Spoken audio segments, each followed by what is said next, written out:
नमस्कार, prime time eight 9 में बहुत स्वागत आप सभी का। मैं हूं आपके साथ कोमल गंगवार।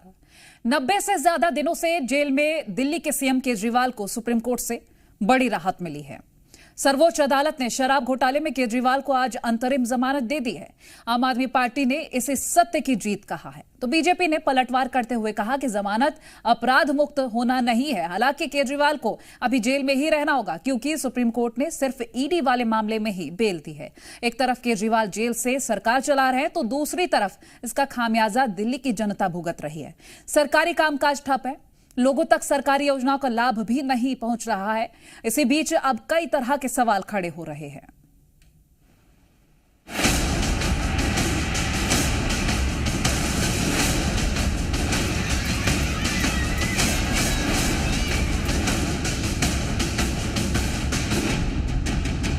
लोकतंत्र के खिलाफ षड्यंत्र रचना बंद करिए।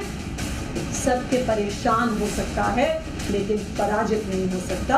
इनके घोटालों की परत दर परत खुल रही है। इनके कई सारे नेता उस घोटाले में शामिल है, वो सबके सामने आ रहे हैं। कहा है कि मामला ट्रायल में तो चलता रहेगा, सालों साल चलेगा, पर इसका मतलब ये नहीं है कि आदमी अंदर जेल के अंदर ही रहेगा।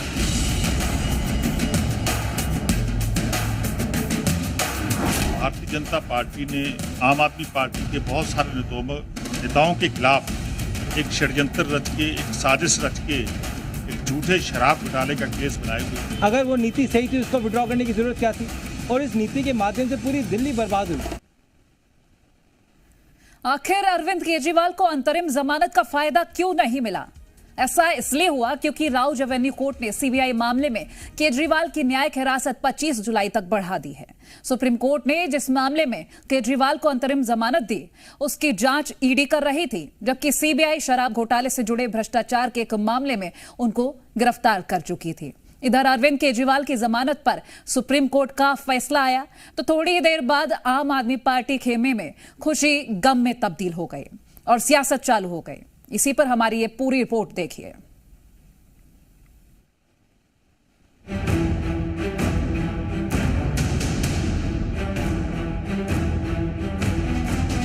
पिछले 90 दिनों से अरविंद केजरीवाल शराब घोटाले में जेल में बंद हैं।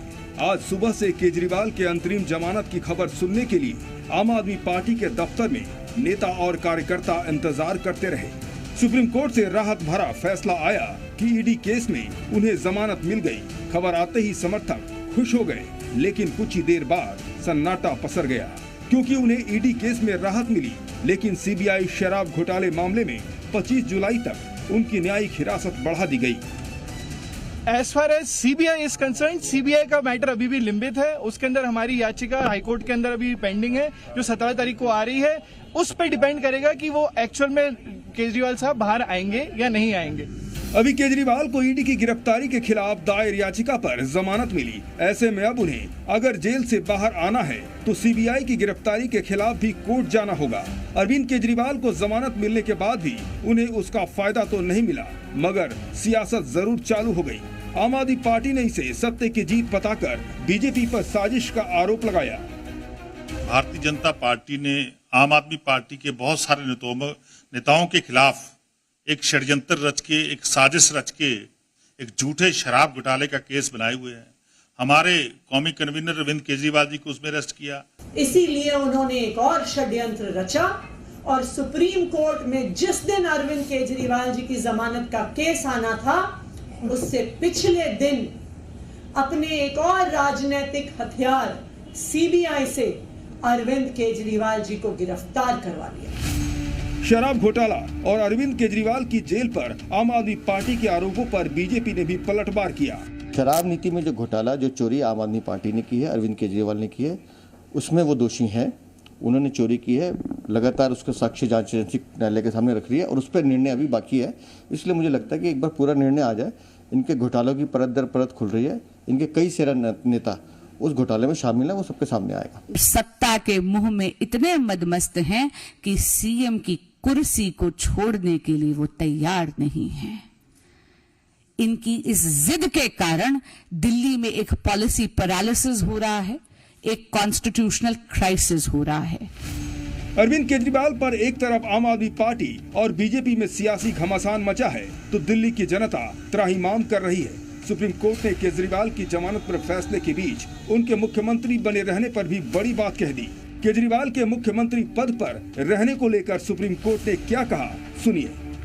सीएम बने रहने का फैसला खुद करें केजरीवाल। अरविंद केजरीवाल चुने हुए नेता हैं।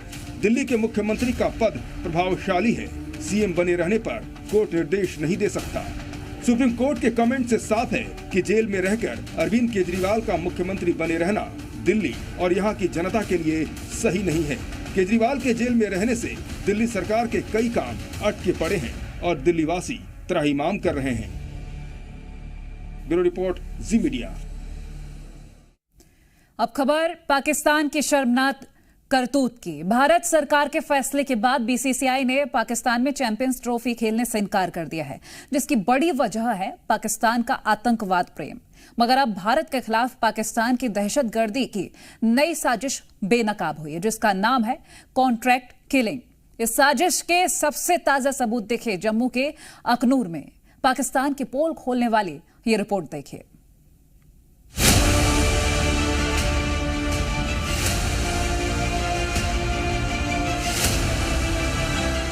चप्पे चप्पे पर सेना का सर्च ऑपरेशन, रिहायशी इलाकों से लेकर जंगलों तक सुरक्षा बलों की तैनाती और आसमान से लेकर जमीन तक पैनी निगरानी। तस्वीरें जम्मू के अखनूर सेक्टर की हैं, जहां सेना ने दहशतगर्दों के खात्मे के लिए नया ऑपरेशन लॉन्च किया है, क्योंकि इस इलाके में एक साथ तीन संदिग्ध आतंकियों को देखे जाने का दावा किया गया है। स्थानीय लोगों और सुरक्षा बलों के लिए परेशानी का सबब बना ये दावा किया है एक युवक ने, जिसने जी न्यूज के कैमरे पर उन संदिग्धों के बारे में पूरी डिटेल बताई।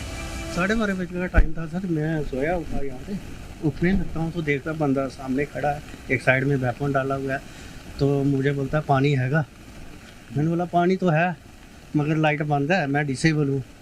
तो फिर इतनी देर में मैं जैसे देखा तो 2 बंदे दूसरी साइड में भी थे। तो बोलता है अच्छा कॉल करनी है। मैंने बोला मेरे पास फ़ोन ही नहीं, मैं नौकर आदमी हूँ। बाद उन्होंने मेरे साथ ना कुछ किया ना कुछ बोला, भाग गया। अखनूर इलाके में संदिग्धों के दिखे जाने के बाद इलाके में दहशत का माहौल है।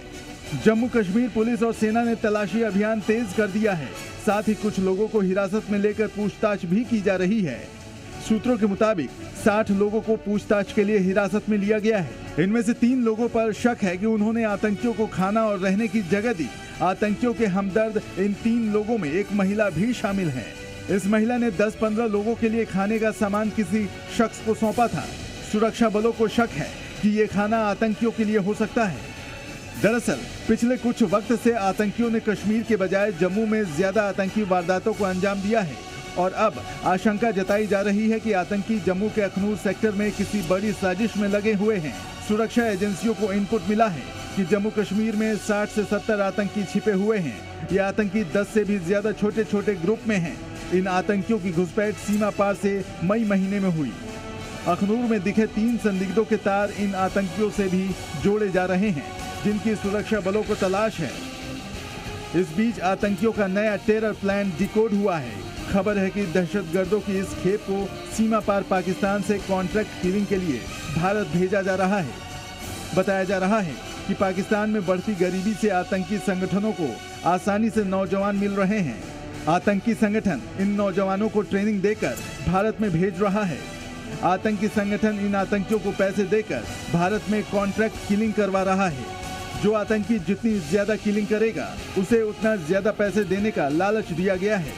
इन आतंकी संगठनों में लश्कर-ए-तैयबा और जैश-ए-मोहम्मद शामिल है। लश्कर-ए-तैयबा और जैश-ए-मोहम्मद जैसे आतंकी संगठन पाकिस्तानी सेना की शह पर लंबे वक्त से जम्मू कश्मीर में आतंकी वारदातों को अंजाम देते आ रहे हैं। एक तरफ पाकिस्तान भारत के साथ बातचीत की पैरवी करता है, लेकिन उसकी असली सरकार यानी फौज भारत के खिलाफ आतंकी साजिशों में जुटी रहती है। ब्यूरो रिपोर्ट, जी मीडिया। और अब बात उत्तर प्रदेश की, जहां मदरसों पर महाभारत शुरू हो गई है। मदरसों पर योगी सरकार के आदेश के खिलाफ उलेमाओं ने हल्ला बोल दिया है। जमीयत-ए-उलेमा ने सीएम योगी को खत लिखा, जिसमें संविधान और मौलिक अधिकारों की दलील देकर मुस्लिमों की पहचान को खतरे में बताया गया है। ये पूरा मामला क्या है, ये रिपोर्ट में देखिए।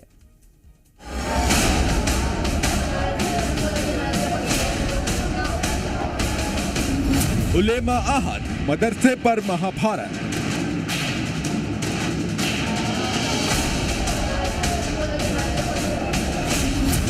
शिक्षा में नहीं सुधार पर बदलाव से हाहाकार। यूपी के मदरसों में हिंदू बच्चों की मौजूदगी पर संग्राम छिड़ा हुआ है। मदरसों में गैर मुस्लिम छात्रों की पढ़ाई को लेकर रिपोर्ट सामने आने के बाद योगी सरकार ने एक्शन लिया तो उलेमा और मौलाना परेशान हो गए। इसी के तहत जमीयत उलेमाए हिंद ने 4 पन्नों की चिट्ठी लिखकर यूपी सरकार पर मदरसों की पहचान मिटाने की कोशिश का आरोप लगाया है। जमीयत उलेमा के इन आरोपों की तह तक जाने के लिए पुराने घटनाक्रम को समझना होगा। दरअसल पिछले महीने ही राष्ट्रीय बाल अधिकार संरक्षण आयोग ने यूपी के मदरसों पर एक रिपोर्ट तैयार की। एनसीपीसीआर ने इस रिपोर्ट को यूपी सरकार को भेजा। इसी रिपोर्ट के आधार पर यूपी सरकार ने 26 जून को निर्देश जारी किए। यूपी सरकार का आदेश है कि सरकारी वित्त पोषित मदरसों और गैर मान्यता प्राप्त मदरसों से गैर मुस्लिम छात्रों का एडमिशन सरकारी स्कूलों में कराया जाए और इसके लिए इस पूरी प्रक्रिया के लिए जिला स्तर पर कमेटी का गठन भी किया जाए। सरकार के इस फैसले के खिलाफ जमीयत उलेमाए हिंद ने मोर्चा खोल दिया। मौलाना मदनी ने योगी सरकार के इस आदेश को गैर संवैधानिक बताया। उन्होंने यूपी सरकार से इस आदेश को वापस लेने की अपील की और योगी को लिखी चिट्ठी में कहा कि इस्लामी मदरसों को संविधान से संरक्षण प्राप्त है, इसकी पहचान मिटाने की कोशिश न करें। ये देश का धर्म के नाम पर विभाजित करने वाला कृत्य है। पूरे देश को छोड़कर एनसीपीसीआर ने यूपी सरकार को ही निर्देश क्यों जारी किया? इस आदेश से हजारों मदरसे प्रभावित होंगे क्योंकि यूपी जैसे बड़े राज्य में ज्यादा मदरसे हैं। जमीयत यूपी सरकार के आदेश को मौलिक अधिकारों का हनन बता रही है तो बीजेपी आरोप लगा रही है कि उलेमा और मौलाना मुस्लिम समाज को आधुनिक बनाने की राह में अड़चन खड़ा करना चाहते हैं। ये चाहते हैं कि मुस्लिम समुदाय गरीबी में गुर्बत में रहे और उनको लगातार गुमराह करने की कोशिशें करते हैं और इस तरह की चिट्ठी लिखकर सिर्फ ध्यान आकर्षण करने की कोशिश ऐसे मौलाना कर रहे हैं। राजनीतिक आरोप प्रत्यारोप के तर सच ये भी है कि मदरसों में गुणवत्ता शिक्षा का अभाव है। तकनीक के इस दौर में कई मदरसों में साइंस और मैथ्स जैसे विषयों की बजाय धार्मिक पढ़ाई पर जोर रहता है। सरकारी मदद के बावजूद मदरसों में सरकारी आदेशों का पालन नहीं होता, लेकिन मदनी जैसे उलेमा धार्मिक कार्ड खेलकर मदरसों में सुधार की गुंजाइश पर ब्रेक लगा रहे हैं। ब्यूरो रिपोर्ट, जी मीडिया। चलिए यहाँ रुक रहे हैं एक छोटे से ब्रेक के लिए, जल्द हाजिर होंगे।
ब्रेक के बाद एक बार फिर से स्वागत है आप सभी का।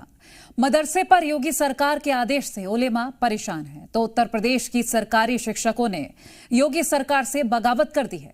डिजिटल हाजिरी के लिए मुद्दे पर सीएम योगी एक्शन मोड में है, तो सरकारी टीचर आर पार के मूड में है। वो किसी भी हाल में डिजिटल हाजिरी के लिए मानने को तैयार नहीं है। आखिर शिक्षक डिजिटल अटेंडेंस के खिलाफ क्यों है, इस रिपोर्ट में देखिए।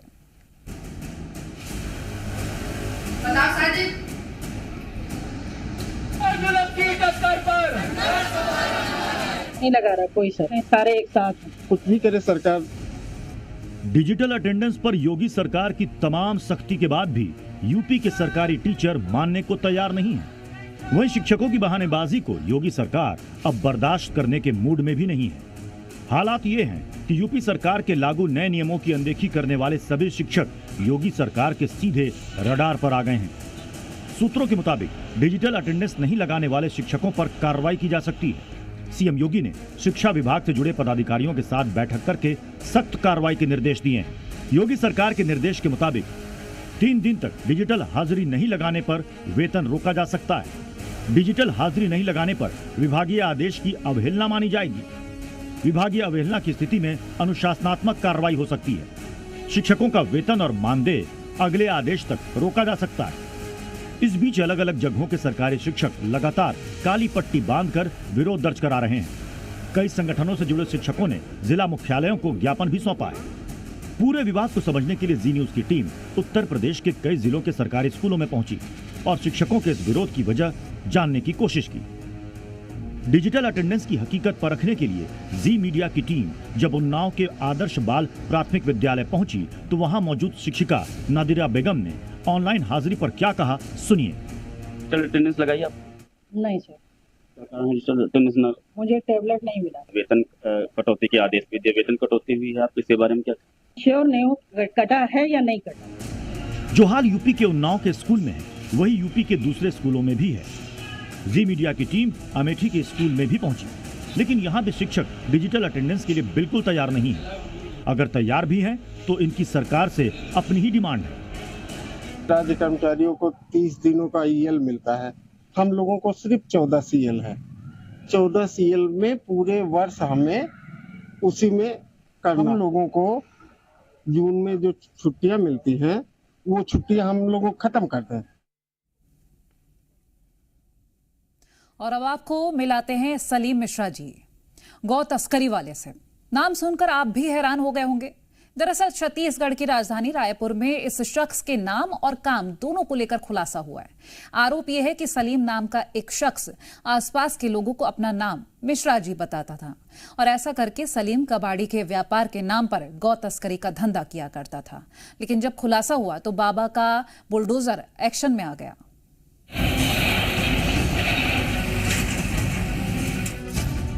नाम कबाड़ी, काम गो तस्करी। मिश्रा जी के नाम पर गो तस्कर काम पर। छत्तीसगढ़ की राजधानी रायपुर में आज प्रशासन का बुलडोजर चला और कार्रवाई की गई सलीम नाम के एक कबाड़ व्यापारी पर। सलीम कहने को तो कबाड़ का व्यापार करता था, लेकिन कबाड़ी के नाम पर उसका असली धंधा गो तस्करी था। मगर अब उसके पूरे काले कारोबार को जमींदोज कर दिया गया। हालांकि प्रशासन की यह कार्रवाई जमीन पर अवैध कब्जे को लेकर थी, लेकिन सलीम पर जो आरोप है वो बेहद हैरान करने वाला है। सलीम कबाड़ी के यार्ड में जिस तरह से कार्रवाई की गई है, उसके बाद उसके यार्ड से 2 ट्रकें पुलिस ने जब्त की है और ये वो ट्रक है।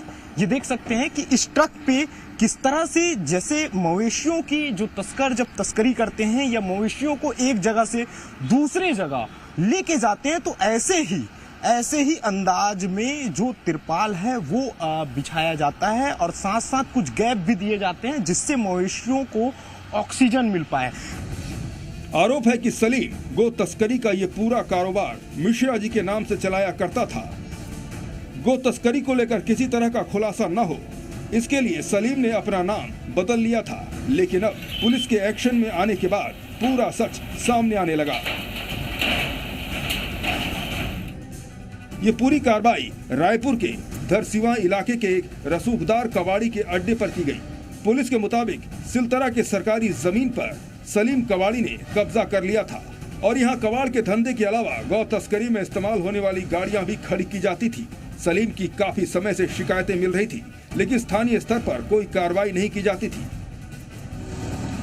दरसीवा तहसीलदार ने अवैध कब्जे को लेकर सलीम को नोटिस जारी किया था, जिसके बाद पुलिस के साथ मिलकर जिला प्रशासन की टीम ने बुलडोजर से पूरे अड्डे को ध्वस्त कर दिया। सलीम कबाड़ी करके नाम का व्यक्ति है जिसने अवैध भूमि पर कब्जा कर लिया था। मजिस्ट्रेट की उपस्थिति में वहां पर कब्जा हटाया गया है। कई जगह से सूचना मिली थी कि वहां पर कुछ गाड़ियों को डंप करके रखा जाता था जिसमें मौसियों की तस्करी की जाती थी। सभी तथ्यों पर जांच की जा रही है। सलीम के बेटे के खिलाफ पहले भी गौ तस्करी का मामला दर्ज किया गया है और अब पुलिस नए सिरे से इस मामले की जांच में जुट गई है। ब्यूरो रिपोर्ट, जी मीडिया। और चलिए फिलहाल हमारी इस खास पेशकश में इतना ही। देखते रहे जी मध्य प्रदेश छत्तीसगढ़।